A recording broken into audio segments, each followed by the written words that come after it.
నమస్తే నాగేశ్వర గారు. కమ్యూనిస్ట్ యోధుడు సిపిఐ అగ్రనేత సురవరం సుధాకర్ రెడ్డి మరణించారు. సో మీకు కూడా పరిచయం ఉంటుంది సార్ ఖచ్చితంగా, ఎందుకంటే ఆయన ప్రజా సమస్యల కోసం పోరాడారు. మీరు కూడా ఆ పోరాటంలో ఎన్నో వేదికలను సురవరం సుధాకర్ రెడ్డి గారితో పంచుకుని ఉండవచ్చు. విద్యార్థి దశ నుంచి ఒక కమ్యూనిస్ట్ అగ్రనేతగా సురవరం సుధాకర్ రెడ్డి గారు ఎదిగిన ప్రస్థానం గురించి మీ మాటలు. సురవరం సుధాకర్ రెడ్డి భారత కమ్యూనిస్ట్ ఉద్యమ అగ్రనేతలు ఎవరు. భారత కమ్యూనిస్ట్ ఉద్యమానికి తెలుగు నేలకు ఒక దగ్గర సంబంధం ఉంది. మీకు చంద్ర రాజేశ్వరరావు, పుచ్చలపల్లి సుందరయ్య, మాకినేని బసవపన్నయ్య ఆ తరం నాయకులు భారత కమ్యూనిస్ట్ ఉద్యమానికి అగ్రశ్రేణి నేతలుగా సేవలు అందించారు.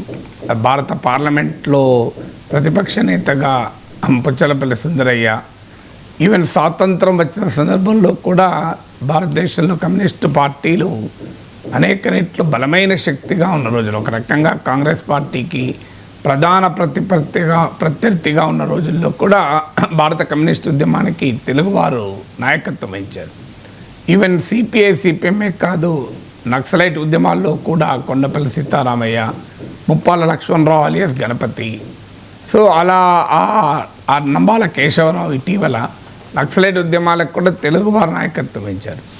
ఆ తరం తర్వాత సీతారాం ఏచూరి, సురవరం సుధాకర్ రెడ్డి, సిపిఐ నారాయణ వీరు కూడా ఇప్పటికీ కమ్యూనిస్ట్ ఉద్యమానికి జాతీయ స్థాయిలో నాయకత్వాన్ని వహించినటువంటి లీడర్లలో అగ్రగణ్యులు. సుధాకర్ రెడ్డి గొప్పతనం ఏంటంటే, నాకు దాదాపు 2-3 దశాబ్దాలుగా పరిచయం, చాలా సన్నిహితంగా పరిచయం.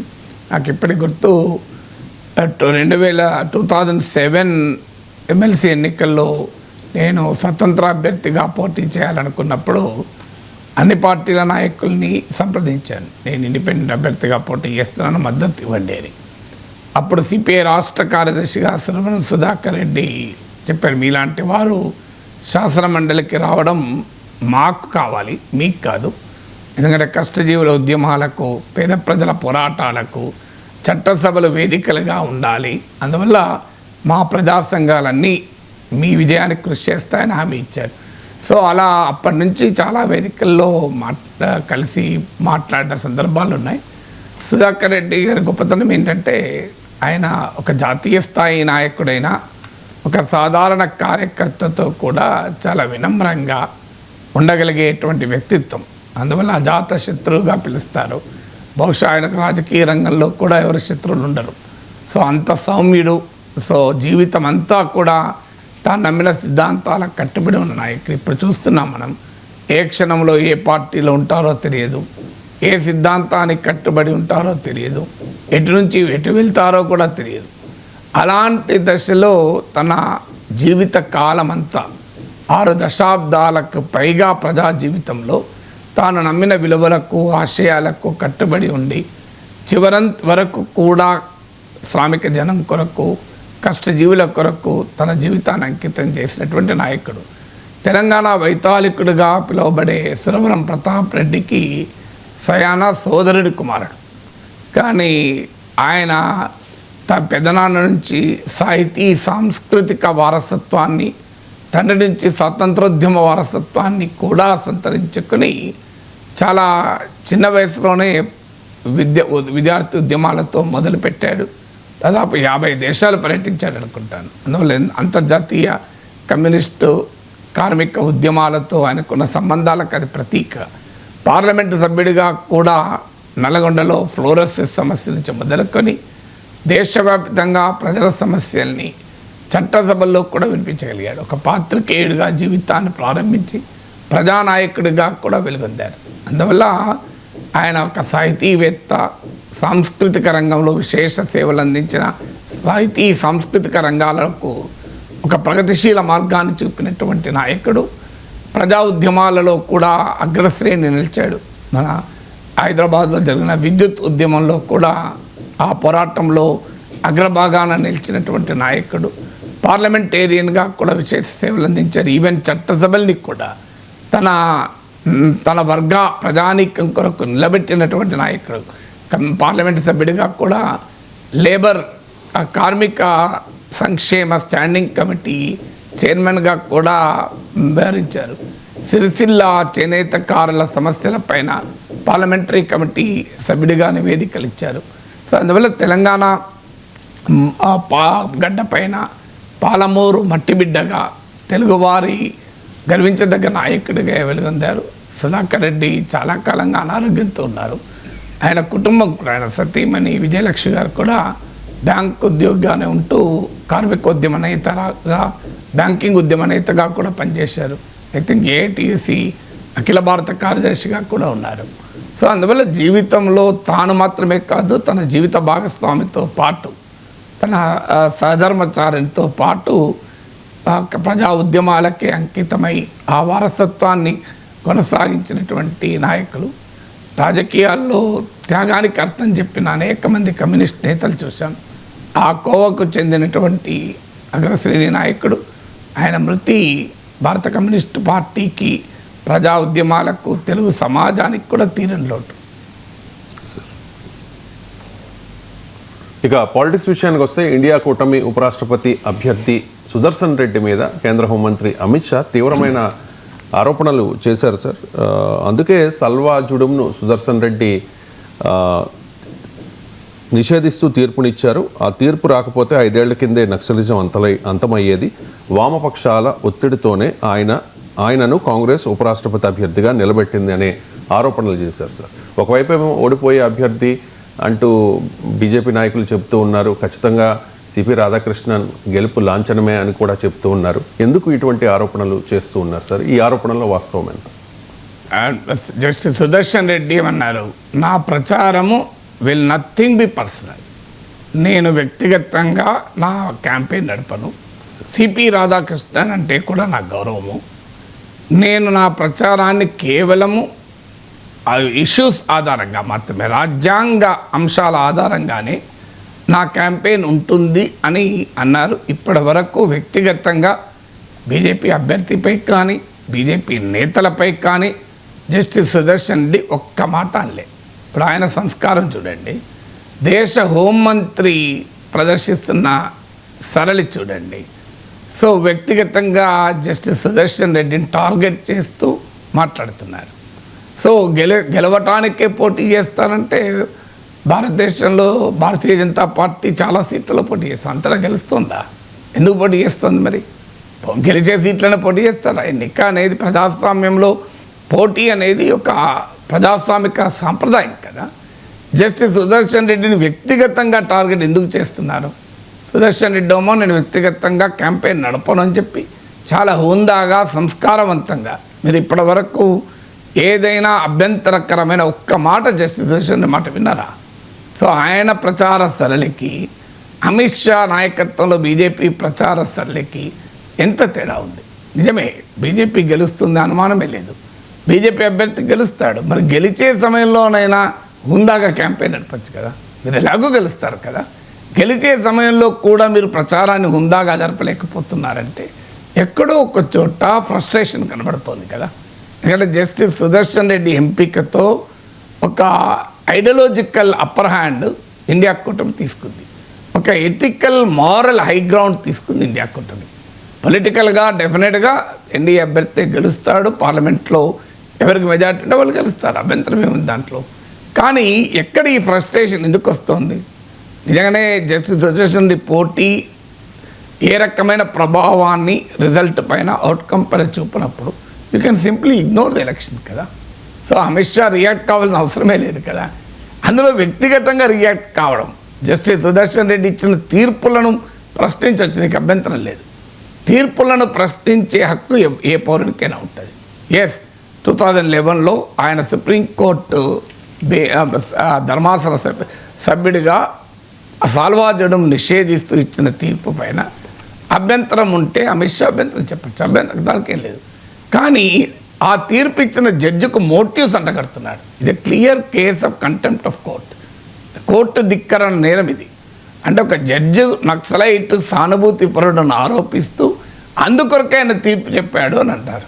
ఇది కంటెంప్ట్ ఆఫ్ కోర్ట్ కాదా? ఎవరైనా మీకు గూగుల్లో కొట్టండి what is contempt of court అని, అంటే క్లియర్గా తెలుస్తుంది. ఏ లా స్టూడెంట్ అంటే చెప్తాడు. అమిత్ షా జస్టిస్ సుదర్శన్ రెడ్డి పైన చేసిన వ్యాఖ్యలు కోర్టు ధిక్కరణ నేరం కిందకి వస్తుంది. పోనీ జస్టిస్ సుదర్శన్ రెడ్డి ఒక్కడే తీర్పు చెప్పాడా? సుప్రీంకోర్టు బెంచ్ కదా తీర్పు చెప్పింది. మరి అందరూ నక్సలైట్స్ అనుభూతి పడలేనా? 2025లో సల్వాజుడం జడ్జిమెంట్ను సుప్రీంకోర్టు అపోల్డ్ కూడా చేసింది. మరి అప్పుడేమంటా 2025 లేడు కదా. సో అందువల్ల జస్టిస్ సుదర్శన్ రెడ్డి విమర్శించడానికి ఏదీ లేక, జస్టిస్ సుదర్శన్ రెడ్డి మేధో సంపత్తికి కంగారు పడుతున్న అధికార పార్టీ వ్యవహారం చూస్తున్నాం కదా. ఆయన ఏమో చాలా హుందాగా ఉన్నాడు, తల పని తీసుకుంటూ పోతున్నాడు. మీరు గెలిచే దానికి ఏ రకమైన ఇబ్బంది లేకున్నా కూడా పర్సనల్ స్థాయికి హోంమంత్రి దిగి అటాక్ చేస్తున్నాడు. పోనీ పొలిటికల్గా కూడా it doesn't make any sense. ఆయన ఏమంటున్నాడు, వామపక్షాల ఒత్తిడి మేరకు కాంగ్రెస్ నక్సలైట్ల సానుభూతి పరుణ్ణి అభ్యర్థిగా పెట్టారని. పెట్టింది కాంగ్రెసా? పెట్టింది ఇండియా కూటమి. భారతదేశంలో కాంగ్రెస్ పార్టీని అంగీకరించని పార్టీలు కూడా అరవింద్ కేజ్రీవాల్ ఇండియా కూటమిలో లేడు. ఢిల్లీలో, పంజాబ్లో కాంగ్రెస్ని ఓడించి గెలిచారు. బెంగాల్లో మమతా బెనర్జీతో కాంగ్రెస్ లేదు. కేరళలో కమ్యూనిస్టులతో కాంగ్రెస్ లేదు. ఎస్, ఇండియా కూటమిలో భాగస్వాములు కావచ్చు. ఈవెన్ ఇండియా కూటమిలో ప్రస్తుతం లేని ఆమ్ ఆద్మీ పార్టీ కూడా మద్దతు ప్రకటించింది. ఒకవేళ కాంగ్రెస్ పార్టీ అభ్యర్థి ఎట్లయితే అయినా ఇండియా కూటమి అభ్యర్థి అవుతారు. ఆయన ఏ పార్టీ అభ్యర్థి నామినేషన్లు ఎక్కడైనా ఆయన కాంగ్రెస్ పార్టీ బీ ఫారం మీద పోటీ చేస్తున్నాడా? ఆయన అసలు Congress party సభ్యుడా?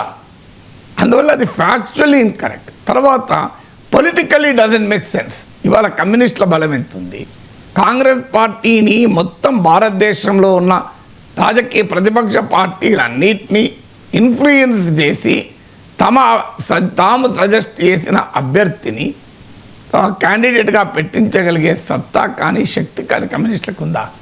It doesn't make political sense. కేరళలో మాట్లాడాడు, మలయాళం మనోరమ ఏర్పాటు చేసిన మీటింగ్లో కనుక అక్కడ సిపిఎం పవర్లో ఉంది కనుక అటాక్ చేయడం కొరకు అటాక్ చేయడమే తప్ప ఈవెన్ కామన్ పొలిటికల్ అండర్స్టాండింగ్ ఉన్న వ్యక్తి అయినా ఈరోజు కమ్యూనిస్టులకు ఉన్న బలంతో ఇండియా కూటమి అభ్యర్థులను నిర్ణయించే పరిస్థితి ఉందా? అమిత్ షా పెద్ద రాజకీయ దురంధరుడు కదా. ఈ సింపుల్ పొలిటికల్ సెన్స్ అయితే ప్రివేల్ కావాలి కదా. ఇక మూడవది, వామపక్షాలు నక్సలైట్ సానుభూతి పరుని అభ్యర్థిగా పెట్టమని అడుగుతారా? ఈ దేశంలో బీజేపీ, ఆర్ఎస్ఎస్ వాళ్ళే కాదు నక్సలైట్ల చేతుల్లో చనిపోయింది. సిపిఎం నాయకులు కూడా చాలామంది నక్సలైట్ల చేతుల్లో చనిపోయారు. మహబూబ్నగర్ జిల్లాలో సిపిఎం పూర్తిగా దెబ్బతినడానికి కారణము పీపుల్స్ వార్. ఖమ్మం జిల్లాలో భద్రాచలం అడవుల్లో అనేక మంది సిపిఎం నేతల్ని పీపుల్స్ వార్ చంపేసింది. మరి ఈ పీపుల్స్ వార్కు సిపిఎంకి ఏం సంబంధం? సిపిఐకి ఏం సంబంధం? సిపిఐ సిపిఎంల పైన అనేక సార్లు నక్సలైట్ పార్టీలు దాడులు చేశాయి కదా. అలాంటప్పుడు వామపక్ష పార్టీలు మావోయిస్టుల నాయకుడిని, మావోయిస్ట్ సానుభూతి పరుని, నక్సలైట్ సానుభూతి పరుని ఎందుకు ప్రపోజ్ చేస్తారు? అది కూడా political it doesn't make any sense కదా. ఎందుకంటే అమిత్ షా ఇది పొలిటికల్ పండిట్, మామూలు రాజకీయ పరిజ్ఞానం ఉన్న వ్యూహరచన చేయగలిగే నాయకుడు కాదు కదా. అలాంటి వ్యక్తి ఏ విమర్శ చేయలేని పరిస్థితిలో నెట్టివేయబడ్డాక moral ethical high ground opposition తీసుకున్న పరిస్థితిని భరించలేక మాట్లాడుతున్న మాటలు కదా. ఇక సాల్వాజుడం జడ్జిమెంట్ ఏంటి? అదేమి మావోయిస్టులు పార్టీ గొప్పది, నక్సలైట్ ఉద్యమం కరెక్ట్ అని చెప్పిందా? ఒకసారి చదవండి సాల్వాజుడం జడ్జిమెంట్. కేంద్ర హోంమంత్రి చదివి ఉండాలి కదా. ఆ జడ్జిమెంట్ ఏంటి? సాల్వాజుడం ఏంటి? ఫస్ట్ సాల్వాజుడం ఏంటి? మావోయిస్టులను, నక్సలైట్లను ఎదుర్కోవటానికి సాధారణ గిరిజన యూత్కు ఆయుధాలు ఇచ్చి వారిని స్పెషల్ పోలీస్ ఆఫీసర్స్ అని ఒక రాజ్య వ్యవస్థలో భాగం చేసి వాళ్ళను నక్సలైట్ల పైకి ఎగదోశారు. ఇది సరైంది కాదు. State cannot outsource it security to private citizens. ఇది సాల్వాజుడం జడ్జిమెంట్ చెప్పింది. అంటే ఒక రాజ్య వ్యవస్థ రాజ్యాంగబద్ధంగా తన బాధ్యత నిర్వహించాల్సిన ప్రభుత్వాలు తమ బాధ్యతల్ని అంతర్గత భద్రత అనే తమ బాధ్యతల్ని ప్రైవేట్ సిటిజన్స్కు ఆయుధాలు ఇచ్చి అప్పచెప్తారంటే అది అంగీకరిస్తారా? మీకు సింపుల్ లెక్క చెప్తాను. హైదరాబాద్లో దొంగతనాలు బాగా పెరిగాయి అనుకుందాం. ఎవరు కంట్రోల్ చేయాలి? పోలీసులు కంట్రోల్ చేయాలి. పోలీసులు మేము కంట్రోల్ చేయలేమని చెప్పి కొంతమంది మా గతంలో దొంగతనాలు చేసిన వాళ్ళను, లేదా గతంలో నేరాలు చేసిన వాళ్ళను, లేదా సాధారణ యూత్ను వాళ్ళకు తుపాకులు ఇచ్చి మీరు దొంగల వెనకాల వెళ్ళి కాల్చండి అన్నారనుకోండి, యాక్సెప్ట్ చేస్తామా మనం? అసలు అది ఎంత ప్రమాదకరం. రేపు వారు ఒక సాయుధ ముఠాలుగా మారి, ప్రైవేట్ మిలీషియాగా మారి ప్రజల భద్రతకు ప్రమాదం తేరా. ఒకసారి ఆయుధం నువ్వు ప్రైవేట్ సిటిజన్కు అకారణంగా ఇస్తే అసలు ఒక ప్రైవేట్ సిటిజన్కు ఆయుధాలు పట్టుకునే హక్కు రాజ్యాంగంలో ఇస్తారా? ఇష్టం వచ్చినట్టు. ఇప్పుడు అనేక దేశాల్లో మనం చూస్తున్నాం ప్రైవేట్ మిలిషియా. అలాంటి ప్రైవేట్ మిలిషియాను స్టేటే, ప్రభుత్వమే ఎలో చేస్తే ఇది ఫండమెంటల్ రైట్స్కు విరుద్ధం కాదా? Right to equality, right to లైఫ్కు ఇది విరుద్ధం కాదా అన్నది సుప్రీంకోర్టు ఇచ్చిన తీర్పు. మీరు state cannot outsource it security to others. మీరు దేశాల అంతర్గత భద్రత, శాంతి భద్రతల ప్రభుత్వాల బాధ్యత. అది ప్రభుత్వ వ్యవస్థలు నిర్వహించాల్సింది. మీరు ప్రైవేట్ సిటిజన్స్ను ఆయుధాలు ఇచ్చి వాళ్ళను ఒక ఆయుధాలుగా మార్చి నక్సలైట్ల మీదకి పడితే ఆ హింసలో సాధారణ ప్రజలు చనిపోతుంటే ఇది రాజ్యహింస యొక్క రూపం కాదా? ఇది కదా సుప్రీంకోర్టు తీర్పు. మీరు సుప్రీంకోర్టు తీర్పు చదివితే అర్థమవుతుంది. It upheld the primacy of fundamental rights. ప్రాథమిక హక్కులు ప్రజలకు ఉంటాయి. మీకు రాజకీయ అవసరాలు ఎలా ఉన్నా, రాజకీయ అత్యవసర పరిస్థితి పేరిట కూడా ఫండమెంటల్ రైట్స్ను దెబ్బతీయకూడదు.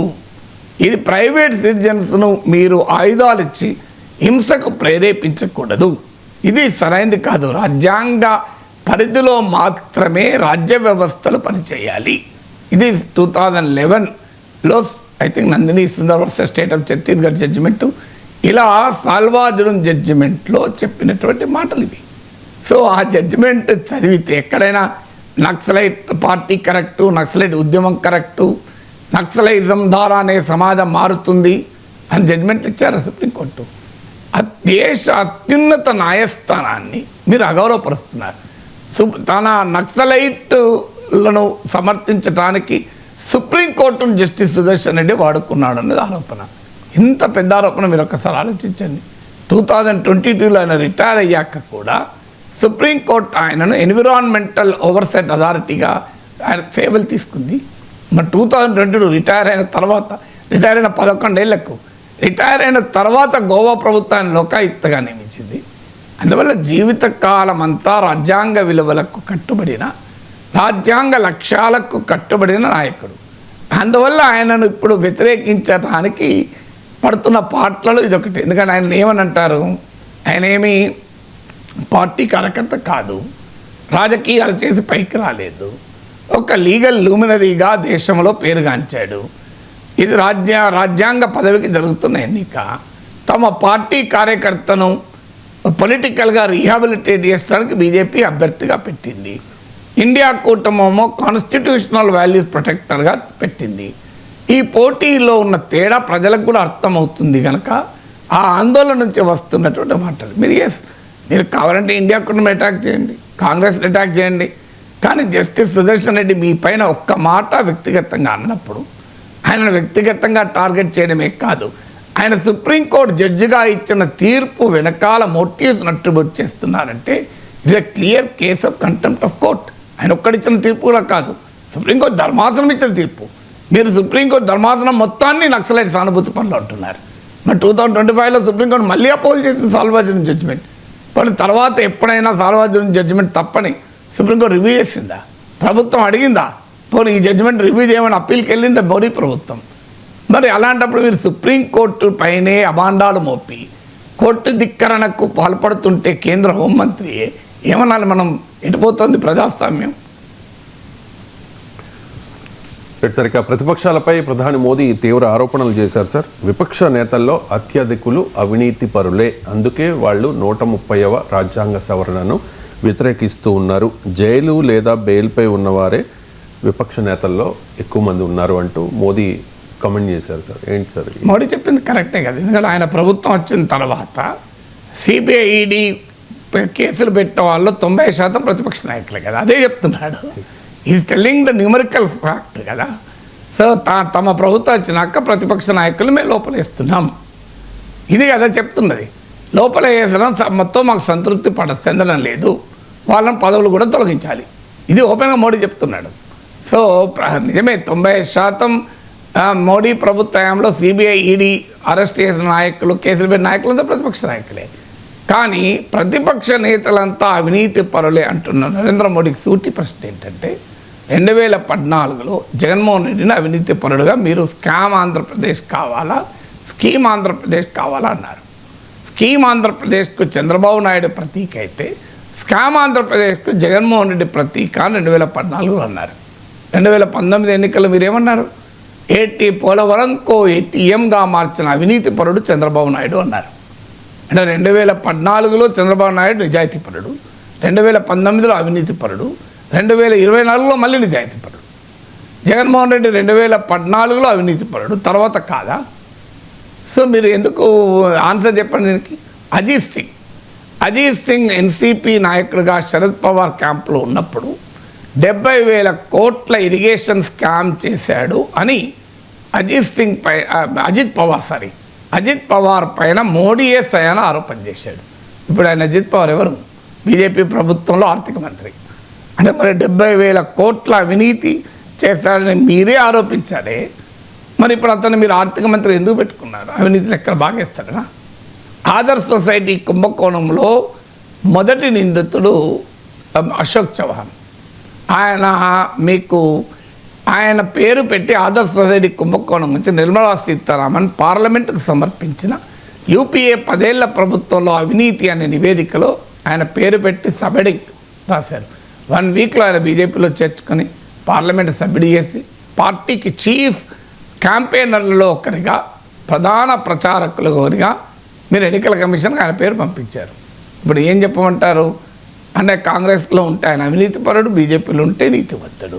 హేమంత్ బిశ్వా శర్మ కాంగ్రెస్లో ఉన్నప్పుడు ఆయన పైన సిబిఐ కేసులు, ఈడీ కేసులు.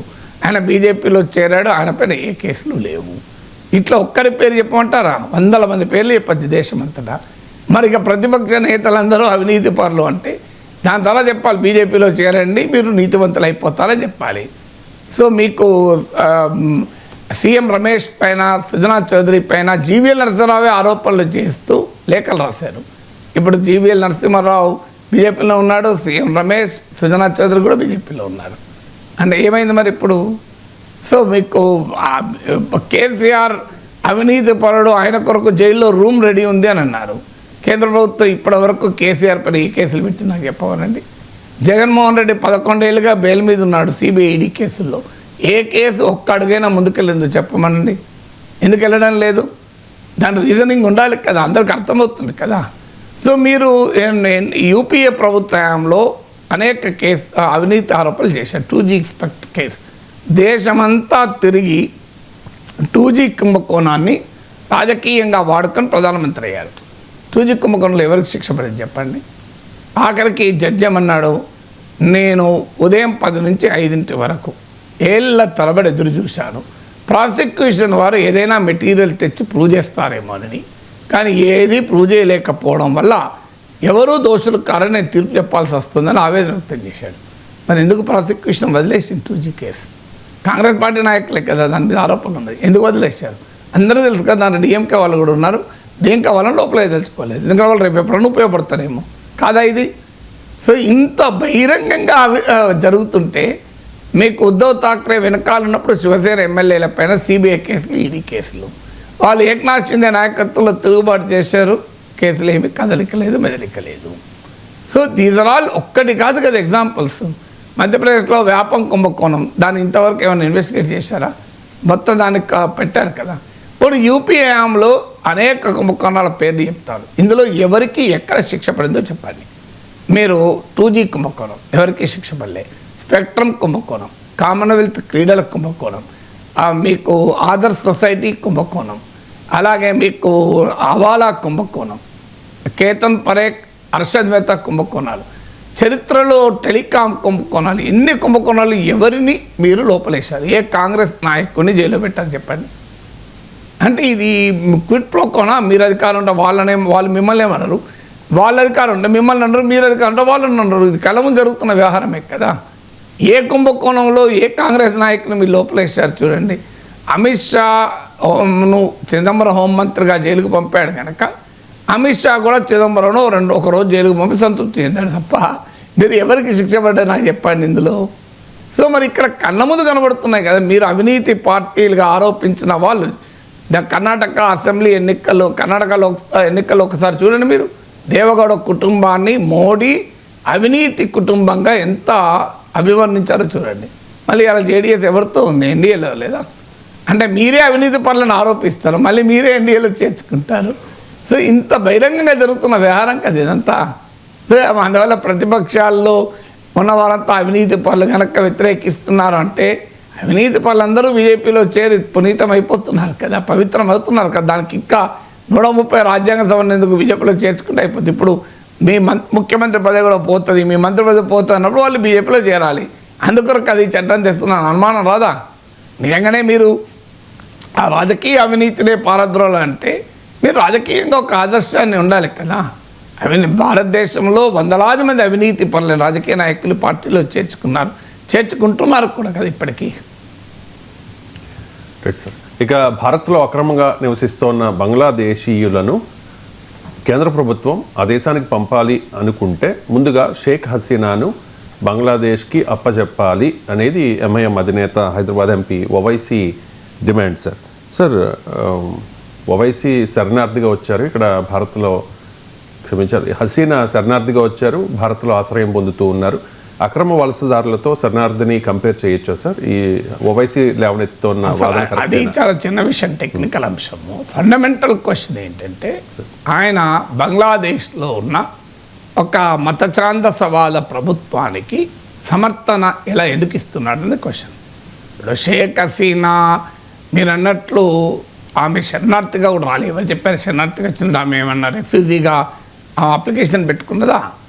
ఆమె తాత్కాలికంగానే భారతదేశంలో ఉంటున్నారని భారత విదేశాంగ మంత్రి ప్రకటించారు. సో ఆమె ఒక డిప్లొమాటిక్గా తీసుకున్న నిర్ణయం. అందువల్ల ఒక అక్రమ వలసదారులకు ఒక దౌత్యపరంగా ఇచ్చినటువంటి ఆశ్రయాన్ని మనం కంపేర్ చేయకూడదు.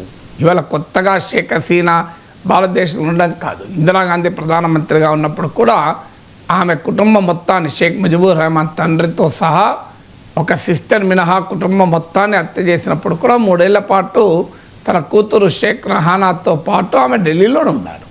సో అందువల్ల it is more a diplomatic outreach, దౌత్యపరంగా ఇచ్చినటువంటి ఒక వెసులుబాటు. కారణం భారతదేశానికి షేక్ హసీనాకు మంచి సంబంధాలు ఉండే. షేక్ హసీనా ప్రధానమంత్రిగా ఉన్న రోజుల్లో భారత బంగ్లాదేశ్ల మధ్య చాలా ప్రొడక్టివ్ రిలేషన్షిప్ ఉండే. బంగ్లాదేశ్ గడ్డను భారత వ్యతిరేక తీవ్రవాద కార్యకలాపాలకు ఆమె అనుమతించలేదు. రెండు దేశాల మధ్య విభేదాలు లేవు.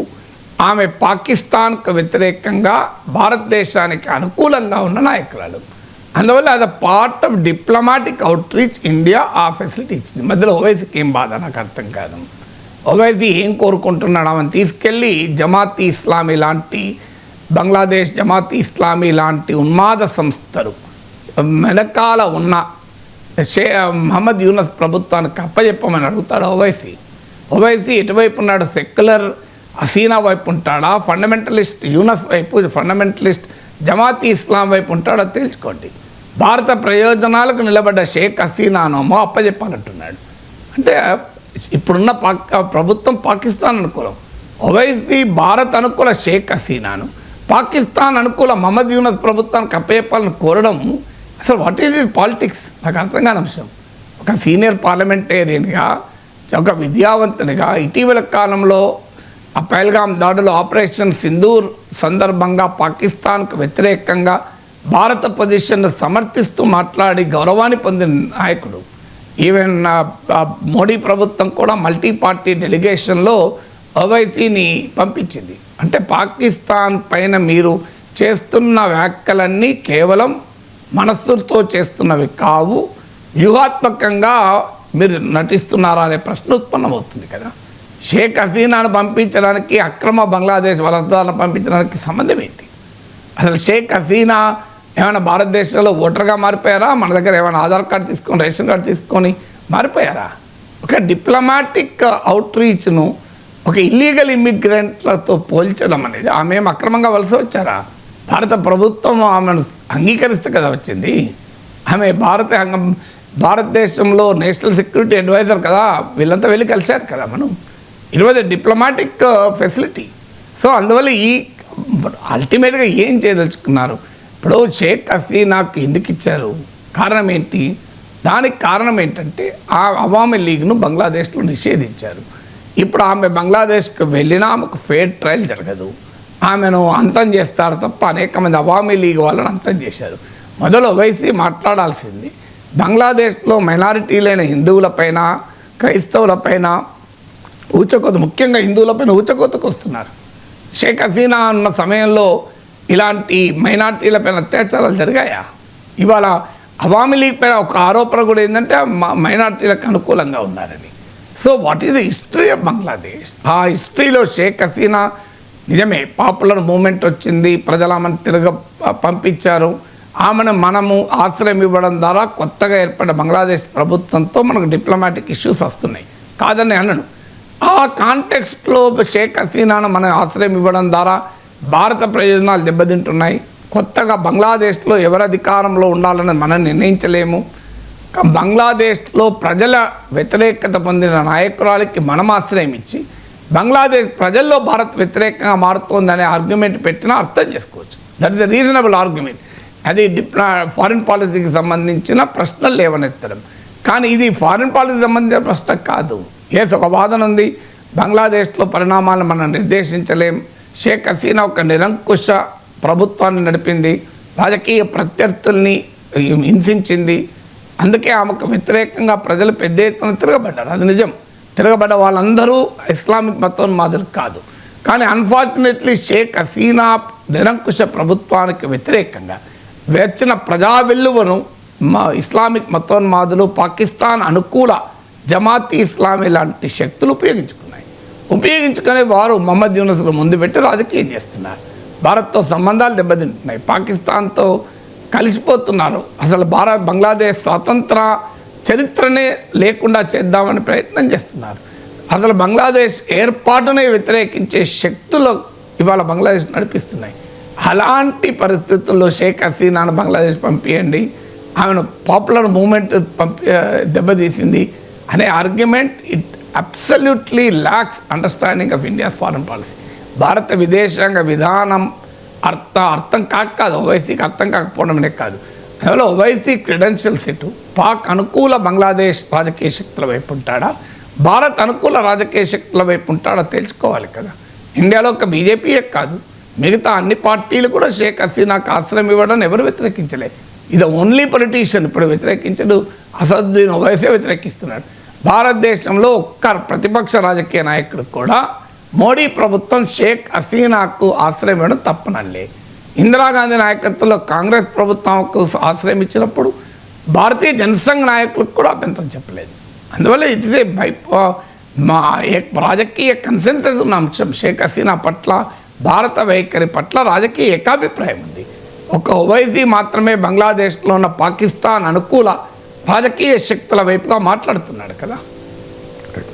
ఇక ఫైనల్గా కర్ణాటక డిప్యూటీ సీఎం డికే శివకుమార్ కర్ణాటక అసెంబ్లీలో ఆర్ఎస్ఎస్ గీతాన్ని ఆలపించారు సార్.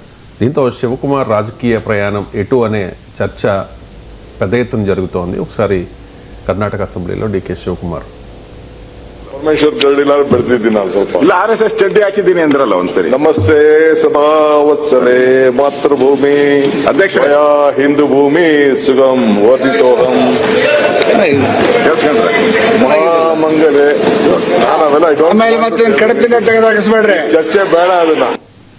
నమస్తే సదా వత్సలే మాతృభూమి ఆర్ఎస్ఎస్ వాళ్ళు పాడతారు, బీజేపీ వాళ్ళు పాడొచ్చు, కానీ కాంగ్రెస్ నాయకుడు పాడడం ఏంటి సార్? ఏంటి ఎటువైపు వెళుతుంది? అది దానికి రకరకాల ఇంటర్ప్రిటేషన్స్ ఉన్నాయి. ఒకటి, ఒక శాసనసభలో ఆయనను leader of the opposition BJP నాయకుడు, మీరు గతంలో ఆర్ఎస్ఎస్ శాఖలో పనిచేశారు అంటే ఆర్ఎస్ఎస్ ఇప్పుడు వాళ్ళ మారింది.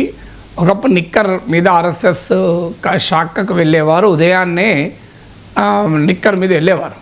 అందుకే ఆర్ఎస్ఎస్ ఆ ప్రస్తావన ఇది, మీరు కూడా గతంలో ఆర్ఎస్ఎస్ నిక్కర్ మీద వెళ్ళారు కదా అని. డికే శివకుమార్ స్కూల్ స్టూడెంట్గా ఉన్న రోజుల్లో ఆర్ఎస్ఎస్ శాఖకు హాజరయ్యాడని ఆయన చెప్పారు. ఇలా చాలామంది నాయకులు ఉన్నారు, అనేక పార్టీల్లో విద్యార్థి దశలో చిన్నప్పుడు ఉండి తర్వాత అనేక పార్టీల్లో చేరిన వాళ్ళు ఉన్నారు, అటు ఇటు ఉన్నారు. మీరు దేశంలో బీజేపీలో వామపక్ష నేపథ్యం ఉండి బీజేపీలో ఉన్న వాళ్ళు ఉన్నారు, ఆర్ఎస్ఎస్ నేపథ్యం ఉండి కాంగ్రెస్లో ఉన్న వాళ్ళు కూడా ఉన్నారు. లేరని అనట్లే. ఇప్పుడు రేవంత్ రెడ్డి కూడా నేను ఓపెన్గానే చెప్పాడు కదా, నేను స్కూళ్ళు మోడీ దగ్గర, కాలేజ్ చంద్రబాబు దగ్గర, ఉద్యోగం రాహుల్ గాంధీ దగ్గర అని. సో కొంత హ్యూమరస్ కాంటెక్స్ట్లో, ఒక పొలిటికల్ కాంటెక్స్ట్లో బీజేపీ నాయకుడు, లీడర్ ఆఫ్ ద అపోజిషన్, మీరు కూడా ఆర్ఎస్ఎస్లో గతంలో పనిచేశారు కదా అని శివకుమార్ను అంటే, అప్పుడు ఆయన నమస్తే సదావస్థలే మాతృభూమి అని ఆర్ఎస్ఎస్ గీతాన్ని ఆలపించాడు. అందువల్ల it is a simple political optics అనుకుందామా, లేదా పొలిటికల్ ఇన్సిడెంట్ అనుకుందామా, అదొక పాసిబిలిటీ. రెండవ పాసిబిలిటీ ఏంటంటే, ఆయన జూలై 31, 2024లో ప్రధానమంత్రి నరేంద్ర మోడీని కలిశాడు. ఆ తర్వాత అనేక మంది కేంద్ర మంత్రుల్ని కలిశాడు. సహజంగానే కర్ణాటక ఉప ముఖ్యమంత్రిగా కలిశాడు అనే యాంగిల్ ఒకటైతే, ఆయన బీజేపీలో చేరుతాడేమో, ఎందుకంటే బీజేపీ వైపుగా చూస్తున్నాడేమో అనేటువంటి చర్చలు చాలా కాలంగా మొదలయ్యాయి. ఆయన మీకు ప్రధానమంత్రి కలిసిన తర్వాత మీకు ఆయన ఈవెన్ అపోజిషన్ ఉత్తరప్రదేశ్ ప్రభుత్వం కుంభమేళా నిర్వహణ పైన ప్రశ్నలు లేవనెత్తున్న సమయంలో కూడా కుంభమేళకు హాజరై అది చాలా గొప్పగా ఆర్గనైజ్ చేశారని ఆయన ప్రశంసించారు కూడా. తర్వాత మీకు శివరాత్రి సందర్భంగా ఈషా ఫౌండేషన్, సద్గురు జగ్గి వాసుదేవ్ ఈషా ఫౌండేషన్ నిర్వహించిన శివరాత్రి ఉత్సవాల్లో అమిత్ షాతో పాటు స్టేజ్ పంచుకున్నాడు కూడా. అక్కడ అమిత్ షా ఆ ఉత్సవాలకు కూడా రాజకీయంగా కాంగ్రెస్ను విమర్శించడానికి ఉపయోగించుకున్న వేదిక పైన డీకే శివకుమార్ అన్నాడు. సో ఇలాంటివి అన్నీ చూసినప్పుడు డీకే శివకుమార్ కాంగ్రెస్లో అసంతృప్తితో ఉన్నాడు. ఎందుకంటే ఒక వార్త ఏంటంటే, కర్ణాటక ముఖ్యమంత్రి పదవికి సిద్ధరామయ్య శివకుమార్లో పోటీ పడ్డప్పుడు ఒక అగ్రిమెంట్ అధిష్టానం వద్ద కుదిరింది. ఒక 2.5 years సిద్ధరామయ్య ముఖ్యమంత్రిగా ముందుంటాడు, ఎందుకంటే తర్వాత ఆయన రిటైర్ అవుతారు. సో ఆ ప్లేస్లో శివకుమార్ వస్తాడు అన్నది, అలాంటి అగ్రిమెంట్ ఉంది అని డీకే శివకుమార్ మద్దతుదారులు చెప్తూ ఉంటారు. అలాంటి అగ్రిమెంట్ ఏది లేదు అని సిద్ధరామయ్య వర్గం చెప్తూ ఉంటుంది. అధిష్టానమైతే ఇలాంటి అగ్రిమెంట్ ఉన్నదా లేదా స్పష్టత ఇవ్వదు. ఇటీవల రణదీప్ సుర్జేవాలా కర్ణాటక కాంగ్రెస్ వ్యవహారాల ఇన్ఛార్జ్ వచ్చి కూడా ముఖ్యమంత్రిని మార్చే ప్రతిపాదన ఏమీ ఇప్పుడు పార్టీలో లేదు అని కూడా ప్రకటించాడు. సో అందువల్ల ఈ తనకు ముఖ్యమంత్రి పదవి ఇవ్వడం లేదు అన్న అసంతృప్తితో డీకే శివకుమార్ ఉన్నాడు కనుక ఆయన జ్యోతిరాదిత్య సింధియా బాటలో సచిన్ పైలట్ లాగా తిరుగుబాటు చేస్తాడా? సచిన్ పైలట్ ఏమో తిరుగుబాటు చేసి ఫెయిల్ అయ్యాడు. జ్యోతిరాదిత్య సింధియా ముఖ్యమంత్రి పదవి ఇవ్వనప్పుడు ఆయన తిరుగుబాటు చేశాడు. బీజేపీ అధికారంలోకి వచ్చింది, ఆయన కేంద్ర మంత్రి అయ్యాడు.